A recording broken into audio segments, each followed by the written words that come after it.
Today's July 29th, 2023. Current Bitcoin price is $29,308. Welcome to the BitBite podcast, your source for news and information about Bitcoin and the cryptocurrency space.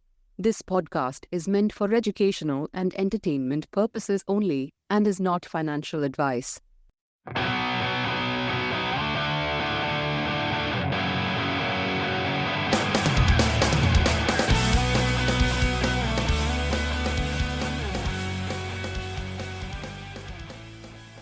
What's going on, Rick? Same old, same old. How was your week? It was okay. I haven't gotten to see you at all this week. Yeah. It's been, as we get older, busy and busier. Just seems to kind of just be the normal, Damn. We Definitely. we wanted to get together earlier this week because we were right after the Fed had made their announcement, right? And you were right on that. You nailed that one on the head. Mm-hmm. 25 basis points. So, do you know? Well, I don't think we do know exactly what the rate is now, but I want to say it's like it's almost 5.5%, almost 6%. Yeah, I was going to say it's over 5.5% now, I think. Yeah. So, yeah, it's kind of crazy that this is happening now, and basically the highest rates we've seen in 20 years since, they started lowering the rates, after the dot-com bubble. Yeah. Yeah. It's it's interesting too, coming off the back of the news that we got earlier, where CPI was reportedly, base inflation was at 3%, so it according to what they're doing, they're saying that it's working, but. Yeah, but they're still raising it, so that kind of signals to me that it's not really working. Yeah. Yeah. And core inflation is still higher than the CPI inflation, so. Yeah. Yeah, I there's got to be something else on the horizon that we're not seeing. There's rumors, right? There's mumblings. Yeah, there is a lot of rumblings. And so, of course, the Fed's playbook is if there is something that happens, they just cut interest rates to, stimulate the economy or whatever. But I think you brought up a good point about that last episode, where they need to get interest rates high, even in order to, if something does happen, that they can cut rates, right? Yes. They have to be in a position to cut rates, because when rates are already at zero, next to zero, then where do you go? Yeah. Europe even played with negative interest rates for a little bit. Yeah, they did. And I honestly thought during that whole time, I thought in the United States we were going to end up seeing some of that as well during that whole COVID crash that we had, in 2020. I thought we were going to have, I really truly thought we were going to go negative interest rates, and it didn't happen in the States. We got pretty darn close to zero basically. And then I thought we may go negative, but it didn't happen. Yeah, did not happen, which I'm thankful for, because that just sounds insane. Yeah. That is totally upside down economics. I completely agree. There's talk about a way to penalize savers, right? That's what it's going to come down to when they do that. Yeah, and that's, I don't know. It's contrary to what I would think is going to happen, but I think you may be right on the head with that, where they need to have a place to be able to cut rates if they can get the market to crash, or at least hurt really badly. They need to be able to be in a position that they can make those moves and make those adjustments to look like the heroes of the economy again. Yeah. Because then everything's an illusion with the Fed. Yeah. Yeah. I don't know how to put it. We'll have to kind of see what happens. I'm curious what's going to happen with CPI again now, especially coming into August. Are we going to see inflation go to 2.5%? Is it going to be that drastic of a drop? I mean, again, we're still not seeing it anywhere. Yeah. Well, even if inflation is now at 3%, it's 3% higher than last year, which was like previously was unheard of price increases on the year before that, right? Yeah. So, yeah, it, it just seems ridiculous, and especially when I'm watching like the Biden administration right now talking about how their Bidenomics is working. I'm looking around and I'm just like, I don't know if a lot of people believe you, but I'm not seeing it. Yeah, well, and it was funny too. I watched a news report on that and Bidenomics, whatever it was called, and people, like, I swear the vast majority of people just really don't understand things. They were sitting there and they're like, "Oh, it's not working. It's not working. They need to cut us some more checks. They need to cut us some more checks." It's like, that's kind of the reason we're partially in the situation that we're in now. Exactly. But they don't, I don't know, they don't make that correlation. And then the other thing too, like, did they pass the Student Loan Forgiveness Act or whatever that was? I thought, did they pass an act on that? I saw that the Supreme Court struck something down on that. I hope they did. I mean, no offense to anybody that took out a college loan. I think that's, that's admirable that you went to college and you got an education, but I don't think they should be put on the American people for the cost of your education. Yeah. Well, that's a difficult subject. Yeah. Especially, it's kind of crazy because you can, let's say an 18-year-old kid graduates from high school and he goes to a bank and he wants to take out a business loan for, $150,000 to start his own business. And they just laugh at him and they go, no. Mm-hmm. They kick him out. But you go to a college and you ask for $150,000, $200,000, $300,000 in student loans. They're like, no problem. Yeah. Here you go. There you go. Sign the button. And then here. Exactly. And then, oh yeah, this is completely unforgivable. And, when you graduate from that 4-year degree, let's just say on the low end, you spent $150,000 and, you got a degree in underwater basket weaving and now you're a barista at Starbucks.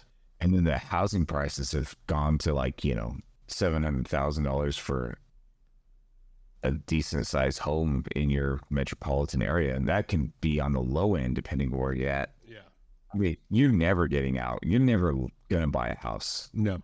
And even if you have looked like in our local area on what housing is going for, I think even in, the city of Bloomfield or the town of Bloomfield, I don't know if you call it a city, but I think the lowest house that I've seen on the market here right now is like $220,000, and there's not that many on the market, like not that many available. I don't know who's buying up the property still, but it's still being bought up quickly, and the prices are not cheap. And I mean, you're talking about the houses in Bloomfield. For the majority of them, $220,000 is not going to get you that's not cheap, and that's not going to get you a great house. Yeah, no. That's just to show at what point is the Federal Reserve hikes going to take effect in the real estate? We're still waiting to see it, right? Because we've talked about that within commercial real estate, right? Yeah, commercial real estate. I mean, that one's a different ball of wax. I still would expect that one to be the first one to topple. For sure. But I would also expect, well, I guess the residential housing is going to it can stay afloat for a while longer because people, let's say you just wanted to buy a different house and move, and now you're looking at interest payments that are, over 6%. Maybe you had a sweet deal a few years ago and you're only at, 2.5%, 3%. Yeah. I mean, you're almost locked into your house now. Yeah. I wouldn't. Why would you? So, I mean, if you had bought, just even in early 2020, if you had bought it around that time, your interest rates were still low. The housing market wasn't ridiculous yet. It was already kind of inflated. It had been inflated, but it wasn't as ridiculous as it is now. And if you wanted to change, you would be buying less of a home. I mean, you'd probably be getting something on par, maybe a little bit less with the equity that you would have gotten out of your home that you'd already purchased, and your interest rate would be double. Yes. So I don't know where the benefit for that move would come from. Now, unless you already had a ton of equity, I guess. Yeah. Yeah. I don't know. I mean, that was like, you saw that a lot in Albuquerque, New Mexico, where people were getting ridiculous, value on their homes. But they would sell, this is probably right before the interest rates started going through the roof. They would sell, but then, they had this extra equity, but then that extra equity had to go to the purchase of the new home that was probably on par, maybe slightly better, but yeah, I mean, it was apples to apples at that point. You weren't getting much out of it unless you were one of those Californians, right? Right. Who sold out of California and then moved out to, New Mexico, where everybody's poor. And you can buy you get $1 million for your 1,800 square foot home in California. Come out here and then you can buy buy a 4,000 square foot with like a ton of land, and you still have a few $100,000 left, like at least half of your earnings still left. So yeah, at least that's how it was before. I don't know. I would think that somewhat of that is still there. Although I don't know what the California housing market looks like. I don't think it's probably gone down at all. No, nowhere's gone down. No. Yeah, we actually talked a lot about interest rates there. So. There's so much happening, and none of it seems to be moving. It's a weird stasis, just watching everything. Yeah, it's in a weird. Everything's like in a holding pattern still, and it seems like it's been this way for this whole, basically a year at this point. Because I think it was a little bit over a year ago that we saw the record inflation rate going through the roof, and it's been waiting and seeing. I mean, I still expect that we'll have a reduction in interest rates, but I don't think that's going to happen for at least another 6 or 7 months.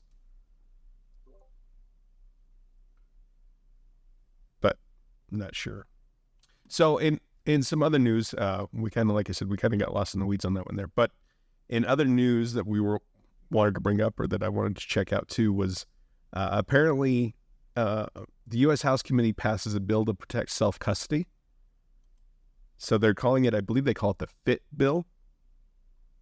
And primarily what they're trying to do is they're trying to, especially with all the issues that the SEC has been having, they want to get the SEC and the CFTC to kind of sit together at the table and let's really kind of get some regulations hammered out.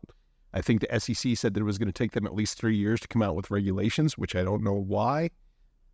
You can come out with them pretty quickly, but they're dragging their feet big time on it. And I think Gensler is coming under a lot of pressure, political pressure right now because of their recent loss to XRP.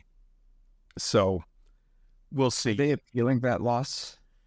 They said that they probably will. I keep on hearing rumors that they will. However, even if they do, from what I understand, it's going to take 3 years before they can even begin the appeal process. And I don't know the particulars as to why that takes that long. Maybe just because it's government. It could be. I'm not sure, but it could be. There's going to be something in there where it's going to take time, and I don't think it's going to affect. I think the part that they're going to appeal, because part of what happened with that win, and it was only a partial win, was because if XRP is being sold to retail investors, it is not a security. If it is being sold to institutional investors or clients, then it is a security. Does that make sense? Yeah. So people like you and I, we can buy it no problem, and it's not a security. I mean, and regardless, I mean, people treat securities like it's a bad thing. Anytime you buy a stock, it's a security. So I don't know. I mean, basically is, unless you're being promised that you're going to get returns, then pretty much everything that people are buying within the crypto space should be a commodity. But now if you're looking at one of the big time decentralized exchanges where they were promising, a 24% return, that at that point is a security. If you're being offered basically a contract with guaranteed results, that's when it needs to be regulated as such. But I mean, we've seen a lot of different things happen with that, and most of the ones that we saw during that, because the decentralized was huge going into this last bull market, this last cycle, and being promised those types of returns. I mean, you can't really do that. Nothing can do that. The guarantee part, anyways. Yeah. So I think really that needs to be the basis. Is if you're buying something and look, you have the possibility, yeah, it could make money or it could not. It's a commodity. If it is guaranteeing you that it's going to make you money, that's where you need to make sure there's regulations in place, in my opinion. But that's where you probably shouldn't be investing. Yeah. I mean, sounds like a scam. Yeah, if it sounds too good to be true, because I mean, honestly, if that was able to be done, every bank would be doing it. Why wouldn't they? Right. So, anyways, that FIT bill, we were kind of talking about that before the podcast began, but basically allowing people to self-custody, it has passed, within the House, but you don't think it'll carry over, or that it'll make it all the way across the board, right? No, I don't. I just have the House can pass anything, but it has to go through the Senate. And let's say it manages to get, both houses and this, in Congress, and then it goes to the president. Do you think his handlers are going to let him sign that? Only if it's buried in something else that gets him something else that he wants. Exactly. Yeah, I don't know. I don't see there any benefit to them. Yeah. So yeah, it's not happening. It's a nice gesture. Yeah, I would love to see it get passed, because I mean, I think that's one of the big concerns, right? Especially going into the future, is that whether or not you will be allowed to self-custody your own crypto. I mean, I'm neither going to confirm nor deny that I do self-custody, but yeah, I think that's essential. Like, you should be allowed to be personally responsible for your investments in cryptocurrency. Personal opinion, I guess. And then kind of going into some other things here, we did have in Bitcoin templates in America, and in other places around the world, I should say, not really America, but for people or governments, declaring bank holidays, taking a haircut, taking a piece of that. Yeah. And there's even examples in other countries of raiding 401ks. So, I mean, the template is there for that potentially to happen. The one area that the government does not have access to yet is the cold storage. Mm-hmm. Yeah, so, and that's where the rub lies, right? Like, I mean, because if that's the case, if more and more people move into self-custody, then they can't clip it. Yeah. Well, and that's the thing. If you start raiding people's bank accounts and their 401ks, where's the money going to go after that? Yeah. Well, they're totally going to go to self-custody. I mean, you kind of saw that with the rise of what happened with Silicon Valley Bank, and, some of those others that were going on with, what was the other ones? I can't think of them off the top of my head. Is it Signature? And then I want to say there was another one too. But basically what it came down to is, I mean, that's when you saw a huge increase in even Ledger wallets. They saw a huge increase. I think they sold like 500,000 wallets like during that time. Well, Bitcoin also basically rose 50% in value. It was at 20% before that. Yeah. Really started kicking off. So. Yeah. So, I mean, we're seeing already, we saw like a micro dose of what Bitcoin will do under those types of circumstances in the US. We've seen it in other countries already.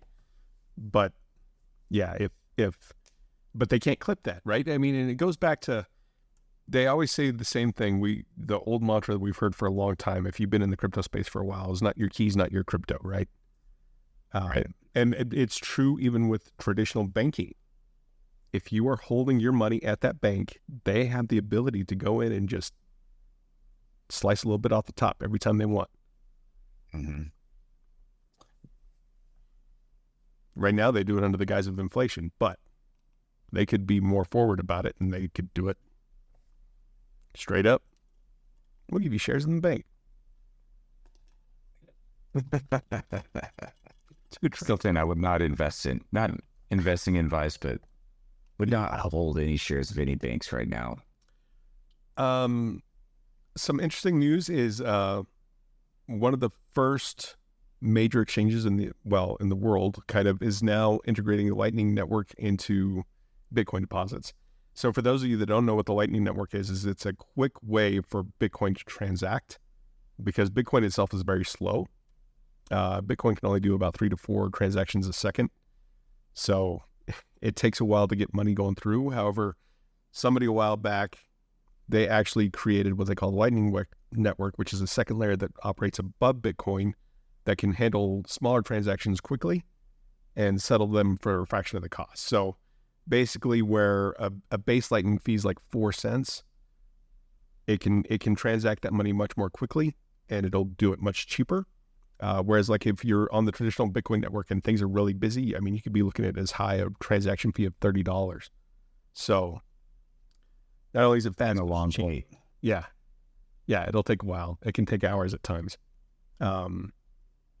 So I think that's actually really cool to see. I'm guessing more exchanges are going to kind of adopt that pattern, because even if they still charge a fee on top of that, they would be making a lot more profit in that way. Because I mean, you could, if you're willing to pay like a $3 or $4 transaction fee to the exchange, meanwhile they're only getting charged like 4 cents in the background. That's a much better profit margin for them. Yeah, well, and they can do a lot more of them too. Mm-hmm. Yeah. Yeah, they're saying that roughly like regular Bitcoin transactions take roughly 10 minutes per confirmation. The second layer for Lightning sped up transaction times with the congestion. The network has currently a capacity of $147 million with 69,395 payment channels. So, I mean, if you can support the Lightning Network and run your own Lightning node at home, you can actually get some of those transaction fees, the 4 cents or whatever. But it's still not necessarily, like, I don't think it's going to make you money. You're not going to get rich off it. You probably don't have enough Bitcoin on there to do that. But there's still some risks, I think, involved with if you do run your own Lightning channel. But it's kind of cool that people can do that on their own. And I think the other cool thing about like if you do run a node is that you can actually process your transactions through your own node at home and batch them into the network at large. And I think that's a huge incentive. You become a point of transaction within the network itself, and you don't have to rely on a third party to do any movements. So that's kind of cool to see. Like some of that decentralized stuff is starting to get implemented into the exchanges. So, and then the last thing that I wanted to bring up too, and I'd sent an article to you about this earlier in the week, is Worldcoin. Had you heard about it before? Not until you sent me that link. And I hadn't heard about it. Like there was a Worldcoin that existed prior to this, because there's 5,000 different cryptocurrencies out there. So of course there was one called Worldcoin before, but Worldcoin, and man, so Sam Altman, right? Right. He's a creator of, which one did he start? Do you remember? OpenAI. He created OpenAI. I guess he's very much a conspiracy kind of guy too, from what I understand. He's a prepper. He does all kinds of different stuff, but he is introducing this cryptocurrency, and it's not even a cryptocurrency because it's not decentralized. It's not. I don't think it's necessarily even blockchain type technology. Maybe it is, and it's just not decentralized. But I need to do some more research on this, but basically it's his idea of if AI is going to take over, we need to be able to verify that we are people and not AI. And so they want to do retinal scans, and they also want to do universal basic income through the coin. So it launched, I want to say, what day was that? Is that Wednesday this last week? Yeah. I mean, that's not creepy at all. I mean, our AI overlords it might keep us around as pets. Yeah. Yeah. Or they can poison our soil like green. I don't know. People are basically lining up. Well, so they say people are lining up about one person every 8 seconds to get their retina scan to become a part of the Worldcoin. And that's one of the requirements. Like if you're going to interact within this environment, you've got to have your retina scanned. So you're giving them this information, right? Like this personal data. And from what I understand too, like it's been pretty well received by the Davos group, by the World Economic Forum, which already like sets off alarm bells for me. Yes. So I don't know. That's something to kind of keep your eye on. I don't know how it's going to rise. I haven't seen any reports as to what the value of WorldCoin is. Let me see if I can pull something up real quick.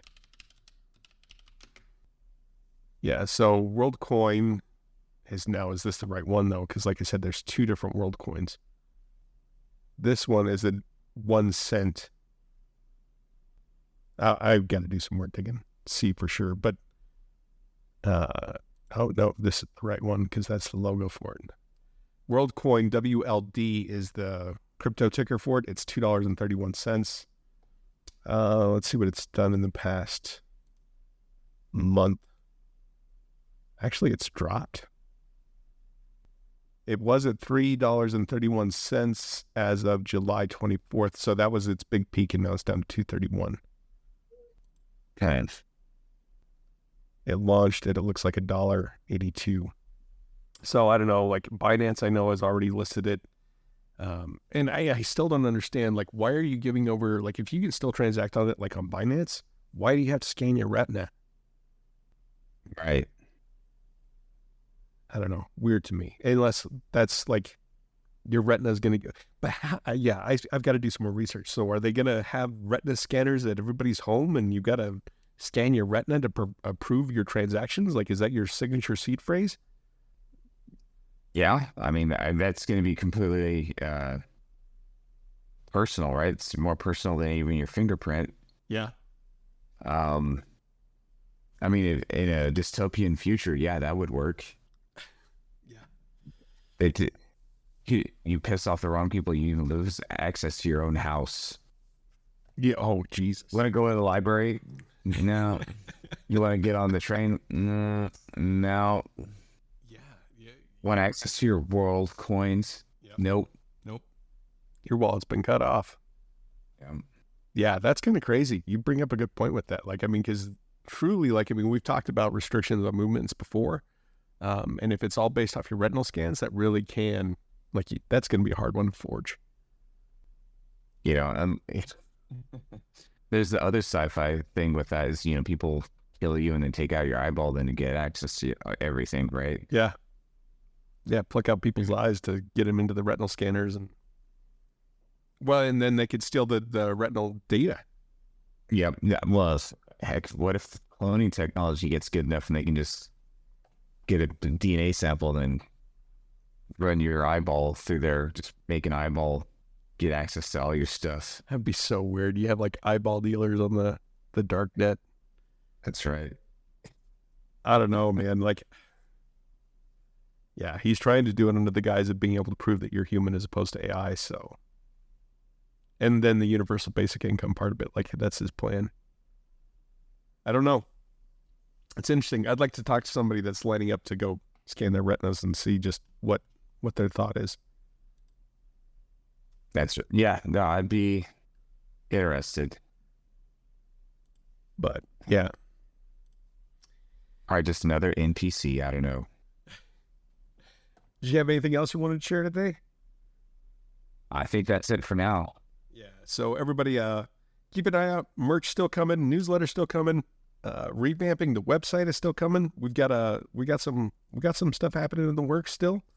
You just got to give us some time because we're all busy. We all got lives. So thank y'all for listening. Thank you.